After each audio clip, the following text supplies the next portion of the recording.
வணக்கம் மக்களே. ரொம்ப மாசமா நம்ம வந்து யூடியூப் சேனலில் வீடியோஸே போடல. யூடியூப் சேனலில் மட்டும் இல்லை, இன்ஸ்டாகிராம்லேயுமே நம்ம வந்து எந்த ஒரு வீடியோஸுமே அப்லோட் பண்ணவே இல்லை. அதுக்கான ரீசன் என்னென்னா, லைஃப்பில் நடந்த நிறைய லெசன்ஸ் தான்.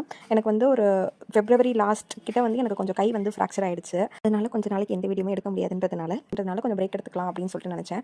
ஆனாலும் ஏற்கனவே எடிட் பண்ணி வச்சிருந்த வீடியோஸ் கொஞ்சம் இருந்ததுனால அதை வச்சு மேனேஜ் பண்ணிட்டு இருந்தேன். அதுக்கப்புறம் நிறைய வீடியோஸ் எடுத்தும் எடிட் பண்ண முடியாமல் இருந்ததுனால அப்படியே விட்டேன்.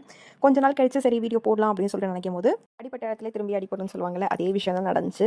திரும்பி அதே மாதிரியே கீழே விழுந்து திரும்பி அடிபட்டுச்சு. ஸோ அந்த நேரம் செமஸ்டர் எக்ஸாம் டைம். அதே சமயம் ரொம்ப நாளாக வேலை தேடிட்டு இருந்து அப்போ தான் எனக்கு கிடச்சிது. ஸோ எல்லாம் ஒரே நேரத்தில் நடக்கும்போது சரி நம்ம கொஞ்சம் பொறுத்துக்கலாம், நம்ம எப்படியும் கொஞ்சம் நல்லா சரியாயிடும் அப்படின்னு சொல்லி தான் நான் நினச்சேன். ஸோ அதே மாதிரியே செமஸ்டர் எக்ஸாம் என்னால் முடிஞ்ச அளவுக்கு ப்ரிப்பேர் பண்ணிவிட்டு நான் வந்து எக்ஸாம்ஸ்லாம் கம்ப்ளீட் பண்ணேன். அதுக்கப்புறம் ஒர்க்கும் அதே மாதிரி போயிட்டு இருந்த ஒரு 1 மந்த் வரைக்குமே நான் வந்து ஒர்க் போயிட்டு தான் இருந்தேன். அதுக்கப்புறம் கைக்கு ரொம்ப ஸ்ட்ரெயின் கொடுக்க ஆரம்பிச்சதுனால கை ரொம்ப வீக்கமாயிடுச்சு. என்னால் எந்த வேலையுமே செய்ய முடியல. அந்தளவுக்கு ரொம்ப ப்ரெஷர் ஆயிடுச்சு. சரின்னு சொல்லிட்டு மேனேஜ்மெண்ட்டில் நான் சொல்லும்போது 15 டேஸ் எனக்கு கொஞ்சம் பிரேக் கொடுத்தா நல்லாயிருக்கும். ஏன்னா கட்டு போட்டிருந்தா கை வந்து ஓரளவுக்கு மேனேஜ் பண்ண முடியும்னு சொல்லிட்டு தான் நான் வந்து ஓகேன்னு சொல்லிட்டு இது பண்ணோம்.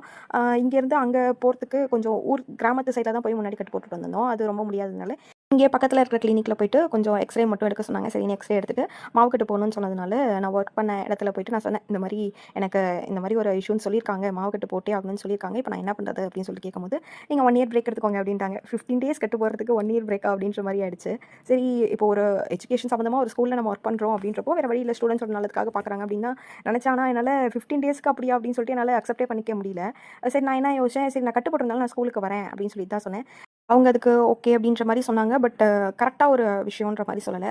அதுக்கப்புறம் வந்து மாவுக்கட்டு போட்டுட்டேன். நான் இது வரைக்கும் முன்னாடி மாவுக்கட்டு போட்டதே இல்லை அப்படின்றதுனால எனக்கு அது எவ்வளோ பெருசாக போடுவாங்கன்னுலாம் எனக்கு தெரியாது.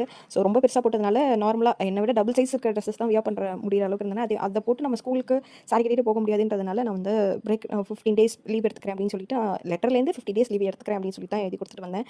நமக்கு ஒரு விஷயம் நடக்குதுன்னா இதுதான் நடக்கும் அப்படின்ற ஒரு விஷயம் இருக்குல்ல, அதே மாதிரி தான் நான் வந்து பிரின்சிபல் சாருக்கு ஃபோன் பண்ணி சொல்கிறேன், சார் நான் எனக்கு லீவ் முடிஞ்சிச்சு, ஸோ நான் வந்து மண்டேலேருந்து நான் ஸ்கூலுக்கு வரேன் அப்படின்னு சொல்லிட்டு சொல்லும்போது அவங்க சொல்கிறாங்க, இல்லைம்மா நான் கன்ஃபார்ம் பண்ணிட்டு சொல்கிறேன் அப்படின்னு சொல்லிட்டு ஈவினிங் வரைக்கும் வெயிட் பண்ண சொன்னாங்க. சரி ஈவினிங் வரைக்கும் வெயிட் பண்ணுவோமே அப்படின்னு சொல்லிட்டு நான் வெயிட் பண்ணேன். ஈவினிங் கிட்ட வந்து சொல்கிறாங்க, இப்போ வந்து வேக்கெண்ட் இல்லைம்மா, நான் உங்களை வந்து வேகன்சி இருக்கும்போது கூப்பிட்றேன் அப்படின்னு சொல்லிட்டு சொன்னாங்க. எனக்கு எதுவுமே சொல்ல தோணல. எனக்கு ஃபுல் பிளாங்க் ஆகிடுச்சு. அப்படியே கொஞ்சம் நாள் போச்சு. என் கையும் 1 மந்த் அதுக்கப்புறம் கட்ட ஊற்றதுக்கப்புறம் 1 மந்த் ரெஸ்ட் எடுக்கணும்னு சொன்னதுனால சரி ஓகே நம்ம ரெஸ்ட் எடுப்போம் அப்படின்னு சொல்லிட்டு ரெஸ்ட் எடுத்துட்டு இருந்தேன். அப்படியே ஸ்ட்ரெஸ் டவுன் ஆக ஆரம்பிச்சிருச்சு. எந்த வேலையும் செய்யாமல் ரொம்ப ஒரு மாதிரி ஸ்ட்ரெஸ் டவுன் ஆக ஆரம்பிச்சு. ஆனாலும் என்னால் முடிஞ்ச அளவுக்கு கொஞ்சம் கொஞ்சம் ஒர்க் பண்ணிட்டு தான் இருந்தேன். இப்போ ஓரளவுக்கு க்யூர் ஆகிட்டு வந்துட்டு இருக்கு. இப்படியே உட்காந்துட்டு இருந்தால் முடியாதுன்னு சொல்லிட்டு தான் நம்ம வந்து பேக் டு ஃபார்முக்கு வருவோம் அப்படின்னு சொல்லிட்டு இப்போ வந்து யூடியூப் சேனலில் வீடியோஸ் போட ஆரம்பிக்கலாம்னு சொல்லிட்டு வந்திருக்கேன். ஆரம்பத்தில் ஸ்டார்ட் பண்ணப்பயுமே அவ்வளோக்கான எனக்கு சப்போர்ட் கிடைச்சதில்ல. ஒரு 100 சப்ஸ்கிரைபர் வந்ததுமே எனக்கு அவ்வளோ ஹாப்பியாக இருந்துச்சு. இல்லைனா எனக்கு அவ்வளோ சப்ஸ்கிரைபர்லாம் கிடையாது. 3 டிஜிட்டாக இப்போ தான் நம்ம ஸ்டார்ட் பண்ண ஆரம்பிச்சிருக்கோம். ஸோ அப்படின்றப்போ உங்களால் முடிஞ்ச அளவுக்கு சப்போர்ட்டை வந்து எனக்கு கொடுத்துட்டே இருங்க. நாளையிலேருந்து என்னால் முடிஞ்ச அளவுக்கு ரெகுலராக வீடியோஸ் அப்லோட் பண்ண ட்ரை பண்ணுறேன். உங்களோட லவ் அண்ட் சப்போர்ட்டை மறக்காமல் எங்களுக்கு கொடுத்துட்டே இருக்கேன். தேங்க்யூ. நம்ம சேனலை சப்ஸ்கிரைப் பண்ணிட்டு உங்கள் ஃப்ரெண்ட்ஸ் அண்ட் ஃபேமிலிக்கும் ஷேர் பண்ணி சப்போர்ட் பண்ணுங்கள். பை.